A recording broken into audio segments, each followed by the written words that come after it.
भन्नु। हामी एकदम खुसी छौँ। अहिले रातिको 1:10 भयो जस्तो छ लगभग। अनि चाहिँ हाम्रो सबै कुरा चाहिँ सुनिदिनु भयो उहाँ माननीयज्यूले र सबै कुरो लिखित गरेर दिनुभएको छ कि हप्ता दिनभित्रमा सबै कुरो चाहिँ ओपन गरिदिन्छु, किनकि नयाँ नियम लागू गर्नलाई टाइम दिनुपर्छ, किन सङ्घीय बस्नु पर्यो।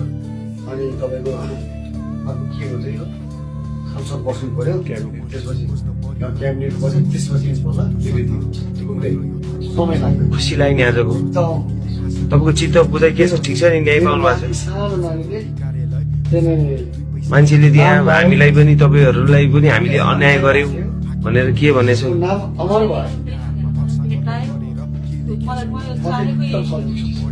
हामीले गल्ती गरेका छैनौँ नि, मान्छेले त हामीलाई दोष लागिरहेको छ नि, सिमरा आउन दिन्न रे, न्याय पाउनु खुसी हुनुहुन्छ नि।